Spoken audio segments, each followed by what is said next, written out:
¿Qué tal? Buenos días, amigos y amigas internautas. Bueno, que nos acompañan en este ya casi fin de semana. Es viernes 1 de febrero y qué bueno que inicia este mes también con El Salvador Today. Estamos básicamente ya a las puertas del proceso electoral de este domingo y todavía estamos en el periodo que llamamos el silencio electoral, un proceso, una parte, digamos, del proceso electoral que debe ser muy importante porque no solo debe llevarnos a pensar y a reflexionar lo que los candidatos han hecho, lo que los candidatos han dicho, sino también nuestras propias actitudes hacia las propuestas y hacia los mismos candidatos. Es decir, si ya como ciudadanos responsables hemos analizado y pensado a quién vamos a designar para dirigir los destinos de este país. Alrededor de esto hay muchísimo que hablar, por supuesto, y uno de los temas que para los salvadoreños es más importante es la seguridad, o mejor dicho, la inseguridad con la que se vive actualmente.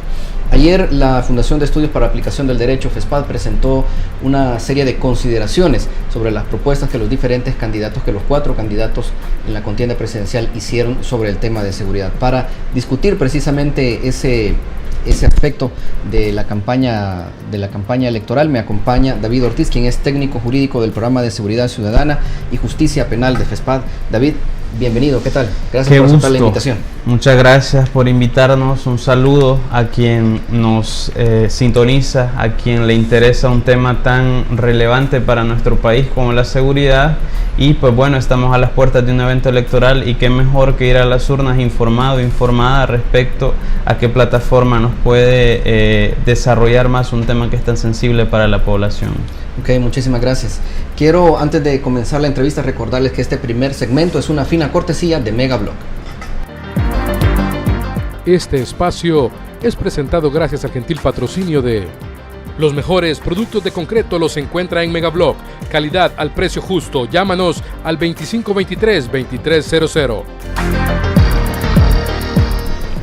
Por supuesto que también reconocemos el aporte y el acompañamiento de los amigos de Política Estéreo, de Noticias Menotti, de Interdiario, de El Salvador RX, El Calero de Metapán, El Oriental, Diario de Occidente, Sagastizado Center, Diario Digital Montecristo y Bitácora SB, quienes siempre nos acompañan en esta transmisión en vivo.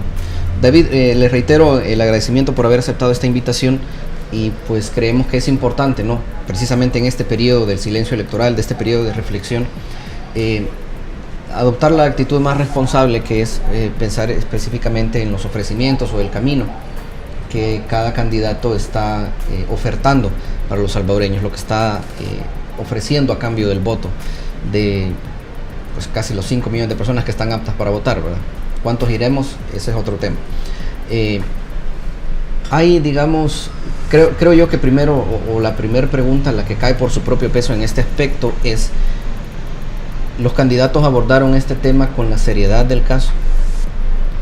Sí, bueno, eso es uno de los señalamientos que nosotros hacíamos ayer, que la discusión técnica, la discusión fundamentada acerca de qué se va a hacer, cómo se va a hacer, con qué recursos se van a hacer y quiénes van a ser los actores que van a apoyar o van a servir de pivote para llevar adelante una estrategia, una política de seguridad, no ha sido parte de la discusión, de la exposición de todo este proceso de campaña, de posicionar qué hará un aspirante a presidente de la República una vez se siente en la silla presidencial.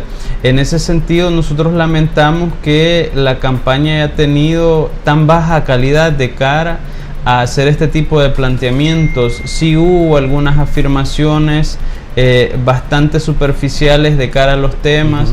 La mayoría de candidatos habla de prevención, no nos dice al final que entiende de prevención, qué acciones primarias quiere llevar adelante, cómo va a territorializar una política de seguridad, quiénes van a ser los actores claves.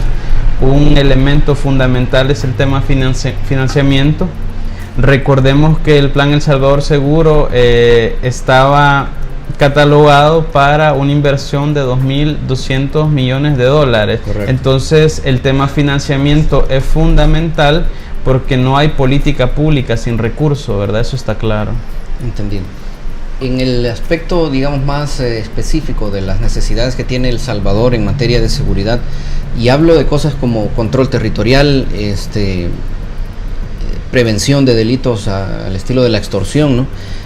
Persecución en materia judicial, el combate a la impunidad, que sabemos que es lo que fomenta que se sigan dando este tipo de de conductas que son delictivas, ¿cómo está dentro de las propuestas? Es decir, hay, digamos, aspectos puntuales que hablen de cada área específica, ¿no? Tanto del control territorial, que en este momento, digamos, es como nos decía otra persona que ha estado en este foro, el control territorial es control de la vida de la gente, ¿no? No es nada más no pase, no entre o ya no salga de su casa, es un control de la vida de la gente, porque además del territorio controlan con quién se relacionan, quién puede llegar a visitar, ¿no?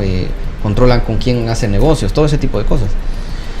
El territorio es la unidad donde se produce y se reproduce la vida. El hecho de controlar o de disponer el territorio es estratégico y de hecho desde la teoría política uno de los componentes del Estado es justamente el territorio, es decir, que no se puede hablar de un Estado stricto sensu si no tiene un territorio, si no tiene un gobierno y si no tiene una población. En ese sentido es claro que el Estado necesita retomar esos espacios en donde se desarrollan las relaciones sociales, las relaciones comunitarias y tratar de transformar en el tiempo algunas relaciones de violencia que existen, violencia hacia la mujer, violencia homicida, el tema de extorsión que usted mencionaba, violencia hacia la niñez, entre otros. Y está claro que en los planteamientos que se han hecho desde las plataformas no hay un desarrollo importante, considerable, que a usted le pueda dar pistas sobre cuáles van a ser las acciones estratégicas. Dos, cómo se van a territorializar, porque usted puede tener un documento de política pública muy bonita, pero si no tiene las herramientas de cómo esa política va a bajar al territorio, poco o nada va a tener un impacto en la vida de las personas. Entonces esa parte es sumamente relevante.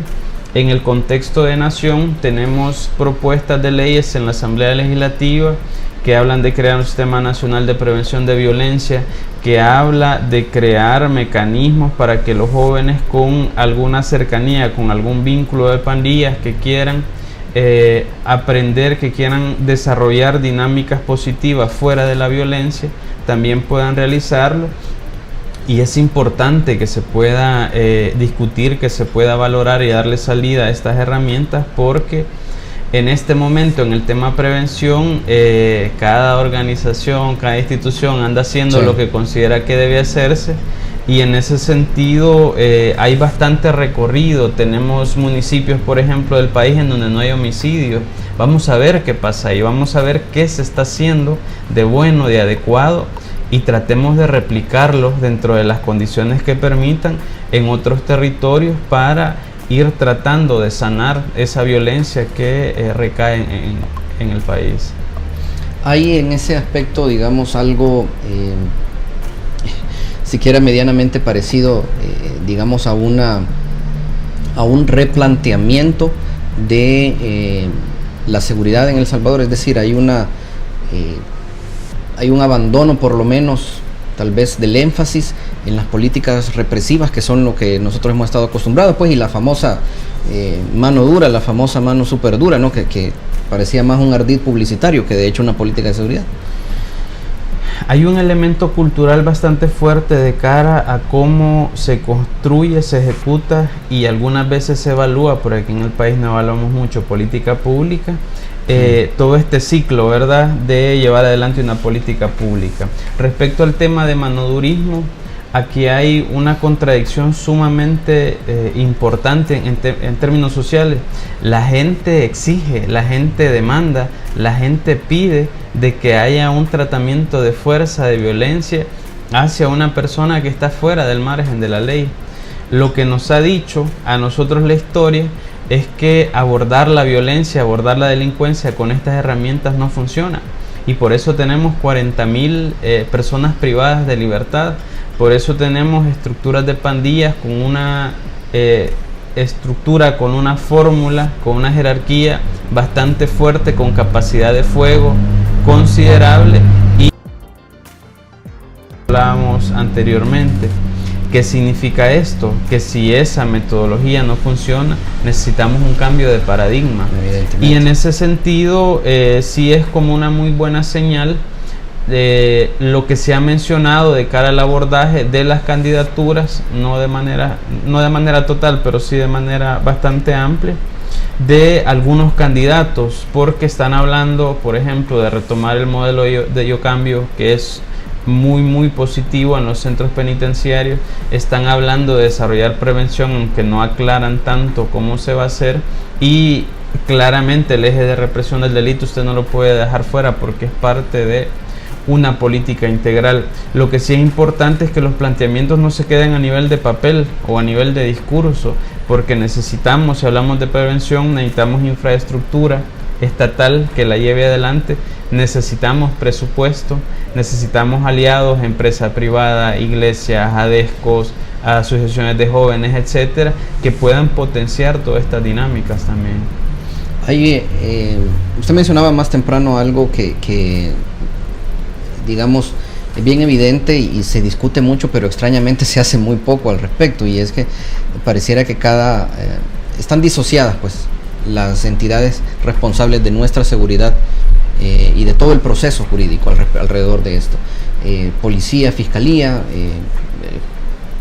tal vez juzgados e incluso digamos otras entidades al respecto, también las que tienen que ver con prevención, ¿no? Centros penales, las que tienen que ver, que serían las que tienen que ver con rehabilitación. No hay tal vez una cohesión que realmente uno piensa que se tiene una maquinaria de seguridad, ¿verdad?, protegiendo al ciudadano. ¿Cuál es el efecto de eso, digamos, de que... Bueno, el efecto es que a nivel de impacto de una intervención, seguramente los resultados son menores, porque hay una intervención dispersa. 2, no tenemos la capacidad de hacer intervenciones articuladas en donde varias instituciones del Estado puedan intervenir directamente un territorio y puedan acompañarse, puedan coordinarse, puedan ejecutar de manera conjunta un núcleo de acciones importantes para transformar las dinámicas comunitarias. En el tema de recursos también tenemos impacto, porque se puede dar casos de que haya 2 o 3 instituciones haciendo la misma cosa en el mismo lugar con los mismos destinatarios. En el tema de avance también se da un estancamiento, porque nos quedamos encuadrados en que una cosa se debe hacer de determinada forma y así se hace y punto, ¿verdad? Y vemos también el tema institucional como un silo, es decir, que esta es mi estructura, esta es mi organización y aquí yo voy a definir lo que se va a hacer, más allá de que la lógica nos indica que debe haber esa coordinación, ese diálogo, ese entendimiento, ¿verdad? Un ejemplo claro en este tema son las alcaldías. En el tema partidario, históricamente ha habido esa parte, ¿verdad?, que si el gobierno es de un partido y la alcaldía es otro, no, yo no voy a trabajar por esto y por lo otro, ¿verdad? Afortunadamente con el tema de El Salvador Seguro se ha logrado ir generando procesos distintos, en donde alcaldías como era Cojute antes, como Sonsonate, como otros sitios en donde no necesariamente la alcaldesa, el alcalde del mismo partido que el ejecutivo, ha habido esa posibilidad de coordinar y de llevar adelante esfuerzos que al final el Estado debe estructurarse de esa forma. Quiero un poco más discutir sobre ese tema, pero le pido que me acompañe primero a un breve corte comercial, porque digamos, también es preocupante algo que decíamos, que ya no tenemos modo de evaluar o no tenemos la costumbre tal vez de evaluar las políticas que se aplican, y creo que por principio lo que no se mide pues no mejora, ¿no? Entonces tenemos que abordar también ese tema un poco para invitar a la reflexión. Acompáñenos por favor a un breve corte comercial, amigos y amigas internautas. Esto es El Salvador Today y enseguida volvemos.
Qué bueno que permanece con nosotros. Esto es El Salvador Today. Estamos conversando con David Ortiz, quien es técnico jurídico de FESPAD, conversando principalmente sobre seguridad y las propuestas que los diferentes candidatos han hecho al respecto en sus plataformas electorales, que pues deberían ser, ¿no?, la base para la decisión que vamos a tomar este próximo domingo.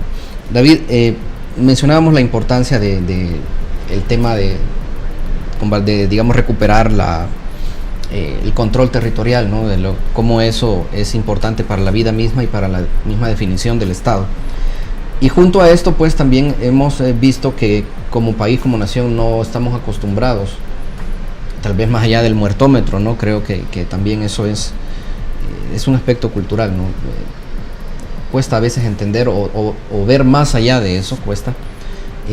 La seguridad tiene muchísimos más aspectos, ¿no?, que tiene uno de sus desemboques precisamente en el tema de homicidios. A ver, a partir del principio, como le decía al cierre del bloque anterior, que lo que no se mide pues no mejora, ¿cómo se debería integrar un aspecto de evaluación, ¿verdad?, en una política pública de seguridad, pero una política nacional, digamos? O sería un error, tal vez, también me corrige si sería un error verlo así nacional y se debe trabajar solo por zonas, o cómo se debe hacer, cómo se debe evaluar. Lo que sucede es que la política pública necesariamente debe ser nacional. En el tema conceptual, en esa parte estamos bien.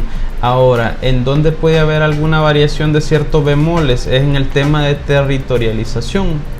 Porque ciertamente algunos territorios pueden necesitar mejorar infraestructura de espacios públicos, algunos territorios pueden necesitar que se lleven adelante procesos de inserción laboral, algunos otros territorios pueden necesitar una escuela cerca, etcétera, etcétera. Entonces, todo el marco de política pública es el fortalecer los derechos hacia las personas de parte del Estado.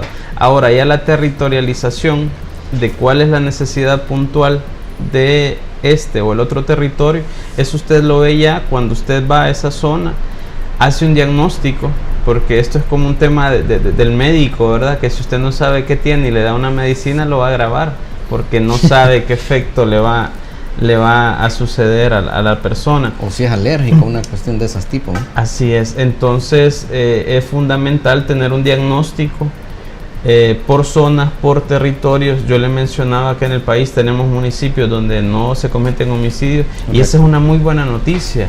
¿Por qué no potenciamos esa realidad y tratamos de...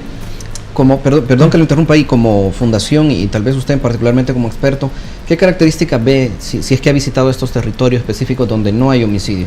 ¿Qué características, si es que solo una o son varias, pero cuáles serían las que destacan y que llevan precisamente a mantener la calma, ¿verdad?, la paz, si podemos llamarlo en ese aspecto, aunque la paz debe ser un concepto más amplio, ¿no?, más global? ¿Cómo son, digamos, esos lugares? Fíjese que... o su gente, tal vez. Leyes universales sobre determinados fenómenos no existen muchas, ¿verdad? En este caso es igual. Ahora, ¿qué es algo que se puede observar sin tener un documento sistematizado sobre estas experiencias de prevención? Uno de los elementos que se puede observar es que son comunidades con un tejido social fuerte. ¿Qué significa un tejido social fuerte? Significa que la comunidad esté integrada en dinámicas que benefician a juventudes, a personas mayores, a mujeres, a niñez, etcétera. Es decir, que hay un grupo social que se interesa por el resto y que está buscando cómo impactar positivamente en ese grupo con el que convive, ¿verdad? Todos se conocen. Usted sabe que es el vecinito, el hijo, el amigo, el esposo de... Dos, existen iniciativas de arte, existen iniciativas de deporte, existe posibilidad de que los jóvenes puedan estudiar esto, lo otro, es decir, hay oportunidades para las juventudes. Tres, el manejo, la existencia de armas de fuego es limitada, es decir, ahí las personas no tienen acceso por una decisión del mismo grupo de que pueda haber manejo de armas de fuego en el territorio. Eso por mencionarle algunos ejemplos. Hay muy buen diálogo con las autoridades. hay muy buen diálogo con la alcaldía, hay un muy buen diálogo con la policía, hay un muy buen diálogo con otras organizaciones también de la sociedad civil. En ese sentido, hay la posibilidad de potenciar eso que se está trabajando desde la gente con los apoyos externos, que es fundamental. Entonces, hay como un trabajo importante con eso que se denomina factores de riesgo. Sí. Un factor de riesgo que es un arma de fuego, por ejemplo. Un grupo expuesto a un riesgo que es la juventud. Usted revisa el total de muertes en el país año con año y mayoritariamente las personas que mueren en el país son jóvenes. Entonces, si ya usted tiene claro cuáles son los factores que debe impactar hacia ese grupo etario, hacia esos factores de riesgo, es que debe de articular las acciones para tratar de ir bajando, ¿verdad? Para tratar de ir reduciendo. Entonces están esos elementos. Ok. Ahí, a ver, entendería de lo que me dice que se trata de, digamos, comunidades muy cohesionadas, ¿verdad? Organizadas principalmente, ¿verdad? A partir de diferentes iniciativas, ¿verdad? Y me lleva eso a inferir, por ejemplo, que una característica muy, muy marcada del salvadoreño, especialmente relativo a políticas públicas y a la política en general, es la apatía, ¿verdad? Es correcto esta línea de pensamiento, entender que también esa apatía, el de no me meto con mi vecino, mire, no me hable, no se acerque, respete mi parqueo, ¿verdad? Es digamos, precisamente la actitud contraria y por tanto parte de las causas de la inseguridad que vivimos. Lo que sucede es que no hay que perder de vista que del campo a la ciudad existe una migración importante. Eso significa que las personas que normalmente llegan a determinados territorios no es el espacio donde normalmente ellos interactúan. A eso hay que agregarle que hay muchas personas que llegan a dormir y salen a tempranas horas de la mañana y no hay como ese vínculo identitario con esa comunidad, con ese territorio, porque una comunidad no es la colonia, no son las calles, no son las tiendas. Una comunidad es la gente. Es la gente que construye relaciones, es la gente que ayuda, es la gente que se preocupa por su prójimo, etc. Entonces, el tema de migración, como no permite generar ese elemento identitario con la persona que viene de otro sitio para con las personas que ya están ahí. Genera como ese cisma, como ese roce, y es sumamente complicado cuando no hay actores externos que busquen tratar de mejorar esas dinámicas comunitarias para que la gente se interese, porque a quién no le interesa de que su colonia esté bien, de sentirse seguro donde vive, que sus hijos salgan a la calle, que puede ir a la tienda a comprar y no pase nada. A todos y a todas nos interesa. Ahora, ¿cómo se generan esas energías para que todos comencemos a integrarnos en ese objetivo? Esa es la parte donde no se aporta, esa es la parte donde no se construye. Y luego nos encontramos que existen estructuras violentas en el territorio que también lo usufructúan, y ese es un elemento que le pone carga a la mayoría de habitantes que no están vinculados con estas dinámicas, pero por el temor dicen, no, yo mejor en mi casa y yo no salgo, ¿verdad? ¿Y quién sería tal vez el llamado o el más apto para ir rompiendo un poco eso y tratar de lograr ese nivel de organización o de cohesión en zonas urbanas también, que es tal vez donde menos se ve? Lo que sucede es que en este punto necesitamos incentivos de parte de instituciones del Estado. Puede ser el INJUVER desarrollando comités de jóvenes, puede ser el INDES desarrollando comités de deportes, puede ser la alcaldía desarrollando ADESCO, pueden ser las iglesias desarrollando células que impacten positivamente en la comunidad. Es decir, hay como bastantes caminos que pueden ir construyendo eso que yo le llamaba el tejido social. Porque el tema es que yo ahorita voy a mi casa, me encierro y yo no sé ni siquiera quién me iba enfrente. Es decir, ahí pasa alguien que necesita una tortilla en un pueblo, por ejemplo. Usted sabe que usted va a donde vaya y donde va le ofrecen comida, que le ofrecen. Y es así. Correcto. Entonces, ese tipo de comportamiento, ese tipo de actitudes aprendidas es lo que nos falta ir desarrollando, y por supuesto que el Estado tenga la capacidad de control sobre los territorios, porque mientras haya un actor violento que puede impactar de manera negativa estos procesos organizativos, siempre el nivel de desarrollo, siempre la rapidez de los procesos siempre va a ser sumamente lenta, porque está ese freno ahí, pero hay que hacerlo. Quiero también, me parece sumamente interesante todo lo que usted dice, porque digamos, amplía el hecho de que hay varios entes, ¿verdad? Varios jugadores en este juego que tienen un rol importante precisamente para promover la seguridad. Ahora, imagino que, y es lo que quiero que conversemos en el siguiente bloque, imagino que detrás de ellos debe estar, veamos, la estructura de soporte, de protección y promoción del Estado. Pero me explica más, por favor, cuando volvamos, amigos y amigas internautas. Esto es El Salvador Today. Quédense ahí, que enseguida volvemos.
Qué bueno que permanece con nosotros. Esto es El Salvador Today. Estamos conversando con David Ortiz de FESPAD sobre la realidad, sobre el análisis que se debe hacer sobre las propuestas, o para el caso la falta de propuestas de algunos candidatos en el tema de seguridad y la relevancia que esto tiene para la vida de todos los salvadoreños.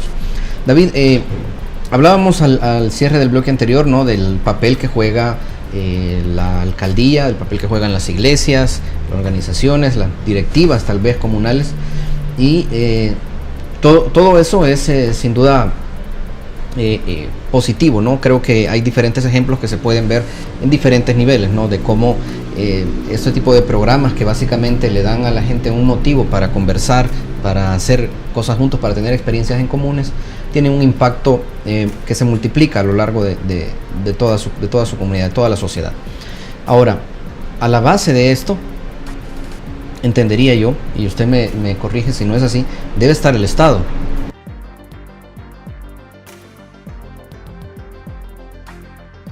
¿Cómo debe entenderse el papel del Estado cuando también se tiene que tener en cuenta todo lo que deben hacer, digamos, los demás actores que ya mencionamos? Allá en tiempos de la Revolución Francesa se hablaba sobre un concepto de que el hombre era el lobo para el mismo hombre, ¿verdad? Sí. Y que a partir de la necesidad de protección se decide por construir un ente más macro, ¿verdad?, que supere a esa individualidad del sujeto, y así surge el Estado, para que el Estado le genere alguna protección al individuo. Yo sacrifico algunas de mis libertades, que es el ámbito de donde el Estado desarrolla su poder, pero necesito que el Estado me dé algo a cambio, ¿verdad? Y ese tema es la seguridad. Entonces, a la base, como rector, como adelante de todo este esfuerzo, tiene que ir al Estado. Tiene que ir el Estado con infraestructura, tiene que ir el Estado con recursos, tiene que ir el Estado con fortalecimiento de los nichos organizacionales que ya hay en los territorios, porque en los territorios hay personas trabajando, y donde usted vaya, puede ser la colonia que tiene el mal nombre que usted se puede imaginar en el país, sí, hay personas que están trabajando porque la comunidad avance porque el ingreso en el agua, avance porque el alumbrado sea mejor, avance porque las calles se transformen por una cancha y por lo que usted quiera. Entonces, ¿qué necesitamos? Que el Estado conecte con esas necesidades de la población y vaya garantizando dentro de un proceso la satisfacción en temas de educación, satisfacción en temas de vivienda, de servicios básicos, de cultura, de deporte, etcétera, etcétera. Entonces, ese enlace de la gente, del vecino, del líder, de la lideresa que está en el territorio con el Estado, es el que está débil en este momento. Si a eso le agregamos que existe, por ejemplo, algunos elementos policiales que cuando llegan a los territorios llegan a generar violencia, llegan a insultar, llegan a cometer actos fuera del marco de la ley, la posibilidad de que el Estado pueda generar ese matrimonio necesario entre la comunidad es aún más distante, porque el otro factor que está permanentemente en el territorio, que es la alcaldía, también tiene una serie de limitantes que no le permiten el poder apoyar o apuntalar todos estos procesos en la medida de lo necesario. Ahí creo que usted ha tocado tal vez un tema muy importante y que es algo que la gente vive a diario, pero que también se discute muy poco, por lo menos a nivel mediático. Y es que sí, en efecto, no hemos visto que bueno, el desaparecido GRP era uno de esos, ¿no? Pero hoy hay otras unidades con otros nombres que tienen, digamos, esa característica. Entran en grupo, con mucha fuerza, se van directamente buscando el perfil, ¿no? Un joven, un muchacho, y la actitud siempre es la misma. Una serie de preguntas, dame el celular, le quitan la camisa, lo golpean, algunos, y eso por experiencia personal lo digo, algunos cuentan de estas lámparas que se han vuelto muy populares, que además tienen especie de generan un arco voltaico que además lo ocupan para quemar, ¿verdad? A las personas, es una especie de arma no letal, pero que sí lastima mucho. Esto para mí rompe, digamos, la relación de la policía del policía en general con la comunidad, y entendería que por tanto también le quita al policía como su primera línea de defensa, y además le quita su línea de defensa, lo vuelve vulnerable, y tenemos el efecto pues de lo que hemos visto en el primer mes del año, que fueron 10 policías asesinados. Corríjame si esto es así, es decir, ¿está la policía con estas actitudes alejándose de algo que debe ser, digamos, como su base o a lo que debería integrarse? Fíjese que hacer un juicio amplio respecto a la policía, yo por lo menos no me atrevería. Yo sí diría que existen elementos dentro de la policía que actúan al margen de la ley. Okay. Esos comportamientos que usted dice que pueden llegar a ser tortura, que pueden llegar a generar desaparición, que pueden llegar a generar una ejecución extrajudicial, son comportamientos que nosotros hemos denunciado de manera reiterada y hemos urgido a las autoridades de seguridad que tomen cartas en el asunto, porque no es una gente que se le fue la idea de qué tenía que hacer, se molestó o andaba con mucha ira y atacó, sino que hay un comportamiento reiterado de algunos miembros de la policía respecto a este tema. En ese sentido, debemos de rescatar que la lógica de la policía es defender, es proteger al ciudadano. Es decir, si usted no ha cometido ningún delito, si usted no tiene ninguna ilegalidad, no tiene por qué estarle pidiendo el teléfono, no tiene por qué insultarlo, no tiene por qué estarle diciendo nada más allá del protocolo de intervención que tiene que desarrollar cuando lo aborde, ¿verdad? Entonces, ese elemento es sumamente importante, porque en la medida en que algunos policías se comportan al margen de la ley, la posibilidad de generar procesos en donde el Estado pueda ir apoyando las dinámicas que yo le mencionaba antes se complican, porque hay un rompimiento en esa posible relación que se puede entablar, porque si a usted alguien lo violenta, ya después usted no va a querer ni hablar con esa persona, ¿verdad? En ese sentido es sumamente importante que se desarrollen procesos de depuración en donde se detecte este tipo de comportamientos y se sancione. Y respecto al dato que usted mencionaba de asesinatos de miembros del cuerpo policial, es importante que el Estado tome cartas en el asunto y le genere condiciones de trabajo en donde este riesgo sobre la vida deje de existir, porque no se vale que las personas que nos defienden estén sujetas a este tipo de riesgo. Eso pasa por mejorar el tema salarial, eso pasa por mejorar el tema de prestaciones. ¿El tema de formación de la policía en algún grado también?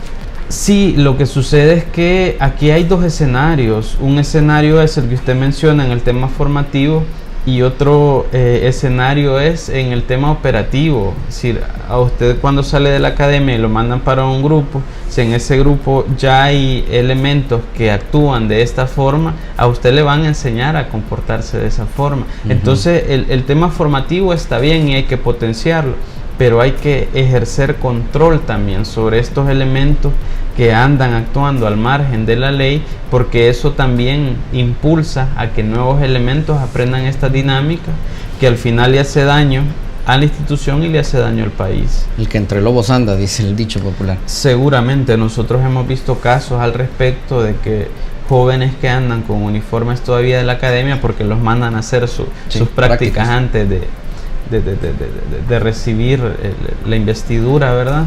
Hemos visto comportamientos que yo sé que no los enseñan en la academia y que son comportamientos aprendidos ahí con el grupo que andan patrullando, y ese tipo de comportamiento es el que se debe de depurar. Y por otro lado, como le decía, hay que fortalecer la policía. El Estado tiene que cuidar a quien nos cuida, eso es así.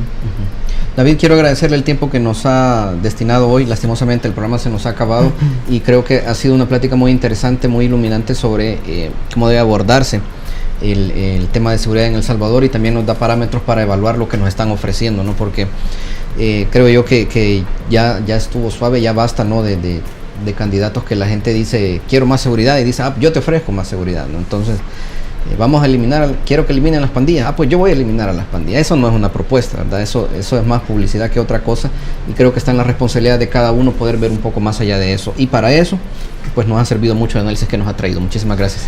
La seguridad no es un tema de fusiles y de balas, la seguridad es un tema de derechos. En la medida en que el Estado tenga la capacidad de garantizar las necesidades de la población, el tema de violencia va a ir menguando por inercia propia. No es con mayor pena, no es con ejecuciones extrajudiciales, es con la garantía irrestricta y el respeto al Estado de Derecho. No hay más que decir al respecto. Muchísimas gracias por habernos acompañado. Por supuesto que queremos agradecer a los amigos de Política Estéreo, de Noticias Menotti, de Interdiario, de El Salvador RX, El Calero de Metapán, El Oriental, Diario de Occidente, Sagastizado Center, Diario Digital Montecristo y Bitácora SB, que siempre nos acompañan en esta transmisión en vivo. Recuerden, el costo de desentenderse de la política es ser gobernado por lo peor que la sociedad tiene para ofrecernos. Hasta la próxima.